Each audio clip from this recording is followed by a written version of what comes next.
Welcome, welcome back with me and my podcast. Welcome to Tari Diary. Hari ini kita akan ngomongin soal masa lalu, tapi kelihatannya rumit, padahal seharusnya nggak perlu jadi hal yang rumit. Kita langsung bertemu dengan cerita hari ini.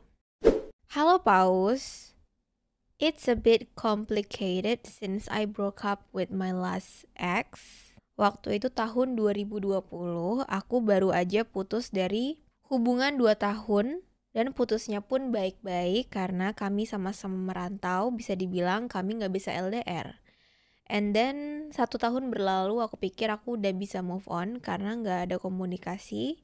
Juga live update dari kami berdua yang berakhir dengan aku jatuh cinta sama orang baru di lingkungan yang baru juga. Aku sayang sama dia dan kami akhirnya pacaran, dan di 2024 ini masuk tahun kedua kami berpacaran. Anggap aja mantan aku ini si A dan pacar aku yang sekarang ini si F. Entah kenapa selama pacaran I feel fine until his comeback, si A ini. Di situ aku ngerasa kalau aku udah gak suka sama si A dan ngerasa ya we ended as a friend aja gitu. Tanpa sadar kami mulai chatan lagi, saling reply story dengan topik basa-basi.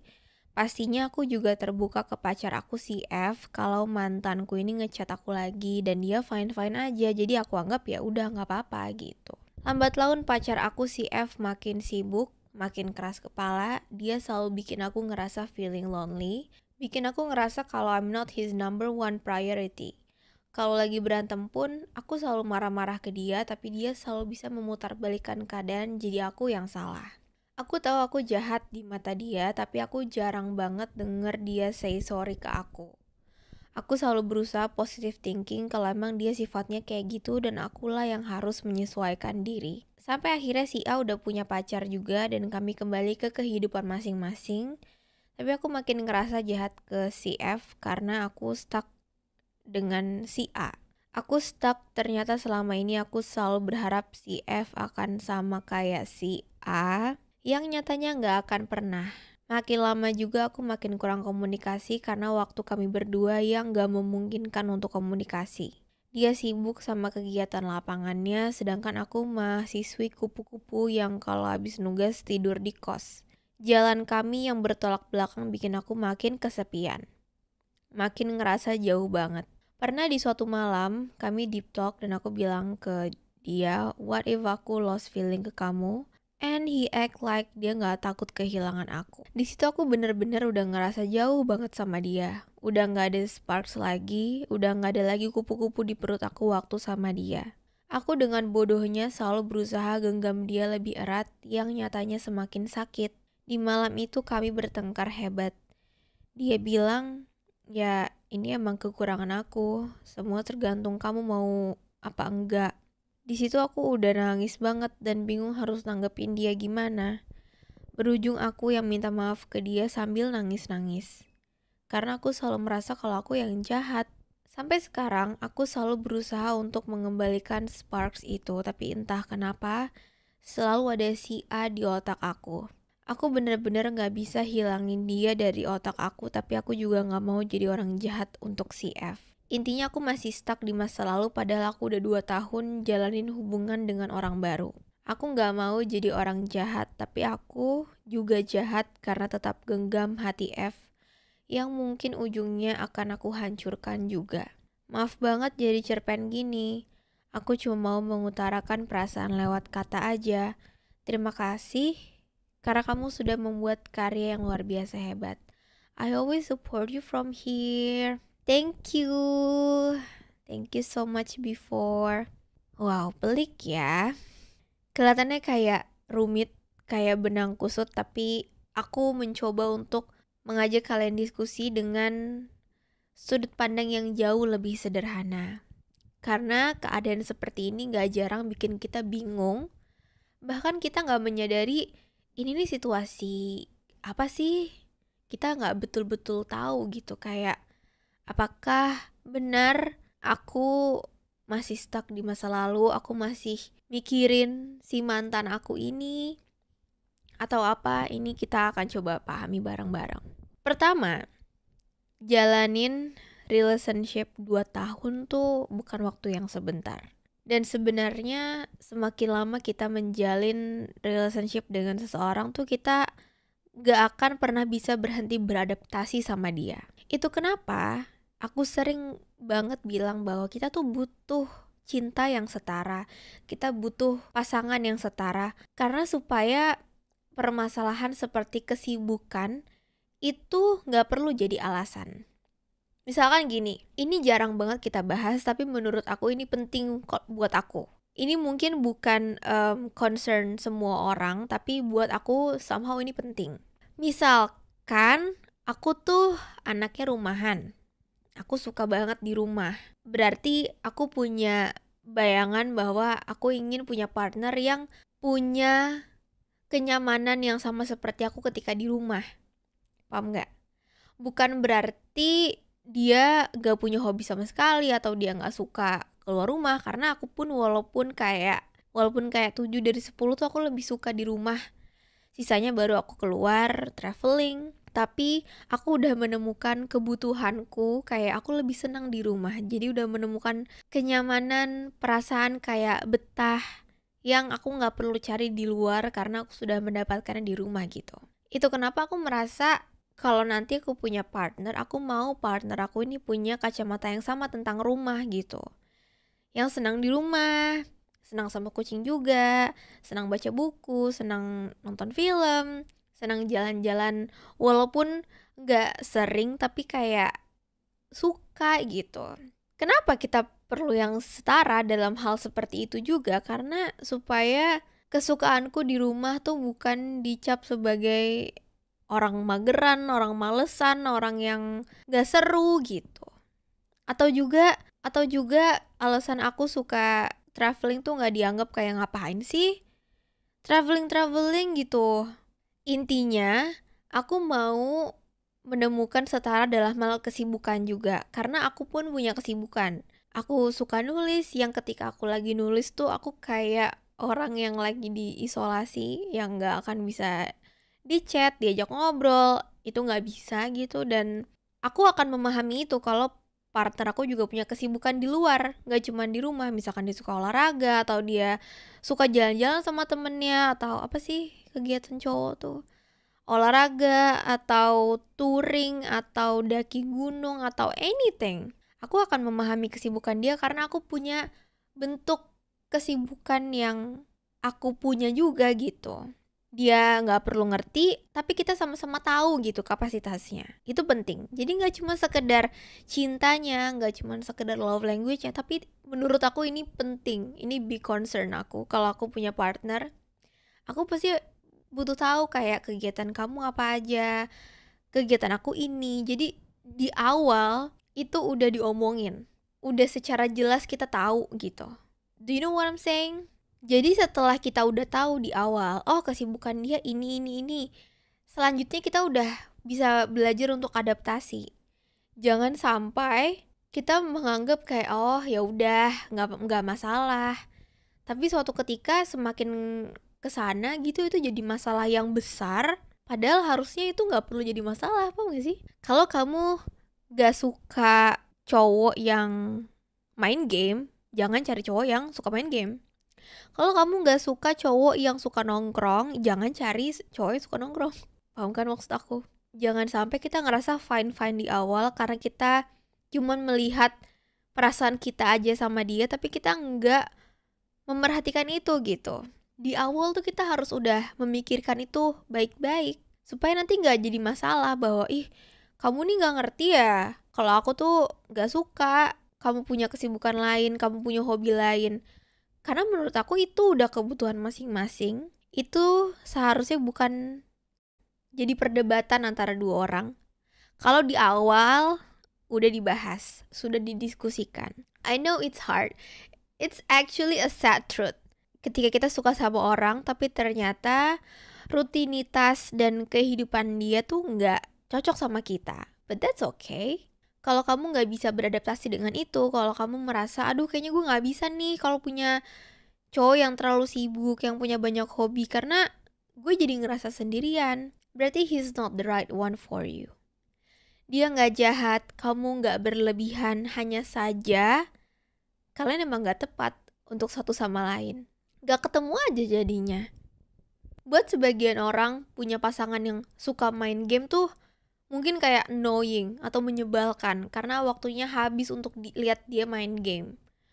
Mungkin kalau kamunya juga suka main game, itu gak akan jadi masalah besar, ya kan? Sebetulnya perkara hobi tuh masih bisa dibahas. Lagi-lagi kembali ke rules yang menurut aku nomor 1 banget adalah soal komunikasi. Kalau masih bisa dibahas, kalau masih bisa dibicarakan baik-baik, it's okay to continue the relationship. Kayak kamunya mau jujur sama dia, ngerti gak? Misalkan aku punya partner aku ini super sibuk, orangnya tuh extrovert, punya banyak temen, punya banyak kegiatan di luar. Meanwhile, aku tuh lebih suka di rumah main sama kucing aku. And somehow, aku ngerasa lonely nih. Kok nih cowok gue senang-senang di luar ya, seru-seruan, kok gue ngerasa sendirian ya? Aku akan jujur sama dia gitu. Aku akan bilang sama dia, aku ngerasa kesepian, and bla bla bla. Mungkin dia akan bilang, ya karena kamu gak punya hobi gitu, kamu harus cari sesuatu yang lain. Dan mungkin dia akan kasih kita beberapa opsi kayak, udah kamu coba aja ini, atau kamu mau ikut aku, mau lihat keseharian aku, mau lihat aku kalau olahraga gimana. Semuanya tuh pasti ada solusinya. Aku percaya itu. Mau soal hobi, mau soal apa, menurut aku tuh pasti ada solusinya kalau dibicarain dengan baik. Tapi kalau enggak, ya udah, berhenti membaca buku yang sedang kamu baca. Sadar gak sih kalau kita tuh kadang suka maksa untuk menyukai sesuatu. Kita suka maksa diri kita untuk tetap terus membaca sesuatu yang sebetulnya kamu gak suka. Ini sering terjadi kalau aku baca buku, dan menurut aku ini hal normal. Gak cuman buku, bisa juga series atau film. Pernah gak kalian nonton series deh, udah 1-2 episode tapi kok gak suka ya. Tapi kalau gak kalian lanjutin, kalian jadi ngerasa guilty, kayak aduh, masa gak gue lanjutin sih gitu. Padahal gak apa-apa, itu emang bukan kesukaan kalian aja, and that's okay. Sama halnya juga dengan relationship. Mau 2 tahun, mau 3 tahun, tapi kalau isinya udah bikin kalian sedih, cinta yang tadinya bentuknya baik jadi lebih banyak buruknya, lebih banyak sakitnya, lebih banyak lukanya, buat apa dipaksain untuk dilanjutin? Apa yang mau diselamatkan? Apa sih yang disayangkan gitu? Kamu menyayangkan 2 tahun itu, tapi kamu gak memikirkan masa depan yang masih bisa kamu selamatkan gitu. Itu dulu soal si relationship-nya. Jadi kalau kamu memang udah gak betah, ya udah ngomong sama dia bahwa ya udah kayaknya kita gak cocok ya. Ya aku sayang sama kamu, aku care sama kamu, tapi kita gak cocok aja. That's it. Dan itu gak apa-apa daripada kamu nerusin sesuatu yang udah berakhir dari lama. Soal masa lalu, ini menarik. This is really interesting. Aku gak tahu ya apa ini sering terjadi kalau misalkan seseorang berada di relationship terus keinget lagi sama mantannya. Atau kalau kalian suka cerita sama aku bahwa orang yang kalian suka tuh terjebak sama masa lalunya. Ini menarik ya, padahal harusnya ini gak perlu jadi masalah yang panjang dan melelahkan. Kenapa aku bilang gitu? Karena mungkin kamu tuh gak lagi kepikiran mantan kamu, atau kamu tuh gak kangen dia, kamu gak menginginkan dia kembali, kamu cuma kepikiran sama sosok yang kamu inginkan di sebuah relationship. Karena posisinya kamu berada di relationship yang tidak sesuai dengan ekspektasi kamu jadi kayak, apa mungkin gue balikan ya sama mantan gue? Apakah ini sinyal bahwa gue masih cinta ya sama mantan gue? Menurut aku gak selalu kayak gitu jawabannya. Bisa aja kayak kamu tuh lagi membayangkan sesosok partner yang tepat dan cukup setara buat kamu. Mungkin jawabannya gak ada di 2 orang ini. Mungkin jawaban yang kamu butuhin tuh ada di dalam diri kamu sendiri. Karena seseorang tuh jadi mantan pasti karena sebuah alasan kan. Gak mungkin tiba-tiba jadi mantan. Even putus baik-baik pun pasti ada alasannya. Seperti tadi kamu bilang, gak bisa LDR. Tapi ada orang di luar sana yang tetap bisa LDR and fight for their relationship. segitu mengusahakannya gitu. Ya, pokoknya mantan adalah mantan karena suatu alasan. Sebaik-baiknya dia, harusnya dia gak perlu jadi mantan kalau dia mau mengusahakan semuanya sama kamu, mengambil nyali itu, memiliki nyali itu untuk terus melanjutkan relationship itu sama kamu, tapi itu udah dulu gitu. Dan dia pun gak bisa dibilang dia balik lagi kan, dia cuma mampir lagi aja just for say hello, atau untuk stay connected with you again, untuk make friends with you, untuk berteman. Buktinya kan dia sekarang pun udah punya pasangan lagi. So, kadang kita kangen sama mantan kita, maybe bukan berarti kita mau kembali sama dia. Itu cuma masalah di dalam kepala kita aja sih kadang. Jadi, pesan aku adalah, if you still not sure about someone, you don't have to be with anyone. Kalau memang kamu gak yakin sama seseorang, gak usah sama dia. Gak usah dengan siapapun dulu sampai kamu yakin sama diri kamu sendiri. Karena yang aku baca dari tulisan kamu betul-betul bingung, super confused. Kamu punya masalah sama pasangan kamu, kepikiran mantan kamu, padahal mungkin ini gue udah punya komunikasi yang cukup baik gak sih sama diri gue sendiri? Kok kayaknya gue gak punya pembela ya? Paham gak? That's why kamu terus minta maaf, kamu terus merasa jahat, kamu menjadi tokoh yang selalu salah di relationship ini. Kamu ngerasa gak punya hak untuk membela diri kamu ketika pasangan kamu memperlakukan kamu tidak baik, tidak sesuai yang kamu mau. Kamu gak bisa fight for yourself karena kamu jarang ngajak diri kamu bicara. Itu penting loh untuk nanya, sebetulnya kita maunya apa ya? Kita senengnya apa ya? Kita pernah gak sih mencoba hal yang baru? Kenapa kita ngerasa sangat kesepian? Apa yang membuat kesepian? Karena semakin dewasa, aku semakin merasa bahwa rasa sepi itu tanggung jawab kita, bukan tanggung jawab siapa-siapa. Cuma kita yang bisa kita andelin. Even kamu udah punya partner sekalipun, kamu yang tahu gimana cara membahagiakan diri kamu, bersenang-senang, bikin kamu supaya gak kesepian. Kamu yang tahu. Jadi jangan pernah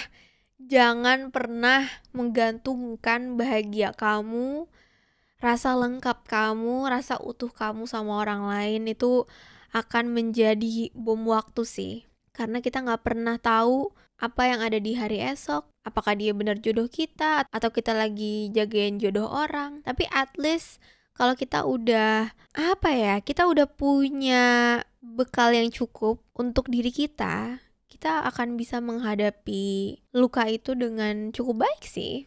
Patah hati emang gak bisa jadi hal yang normal dan umum untuk dirasakan. Patah hati ya tetap patah hati pada akhirnya. Tetap sedih, tetap kecewa, tetap terluka. Tapi ketika kamu benar-benar memiliki diri kamu sendiri, kamu tahu seberat apapun sesuatu pasti akan terlalui. Jadi take your time, dipikirin pelan-pelan, jangan pikirin orang lain terus, pikirin diri kamu, ajak ngomong, kenapa ya aku bisa ngerasa kesepian? Apakah benar karena dia? Apakah karena aku gak pernah mau coba explore sesuatu yang baru? At the end of the day, you really need to talk to him. Ajak ngomong. Kamu udah sampai sejauh ini, aku yakin kamu pasti tahu apa yang harus kamu pilih buat step berikutnya. I think that's all for today. I'm sorry aku kayak kakak-kakak lagi nasehatin adiknya, but this is really important. Seperti yang orang bilang, kita gak bisa sayang sama orang lain kalau kita gak bisa sayang sama diri kita. Kita gak bisa ngertiin orang lain kalau kita sendiri gak ngerti tentang diri kita. Dan yang terakhir, kita gak bisa minta orang lain memenuhi apa yang kita mau kalau kita sendiri gak tahu maunya apa. Jadi sering-sering ajak diri kamu ngobrol, ajak diri kamu podcast di rumah or dimanapun. Yeah, take your time. It's always been a great time talking to you. I'll talk to you soon, Tari. Dadah!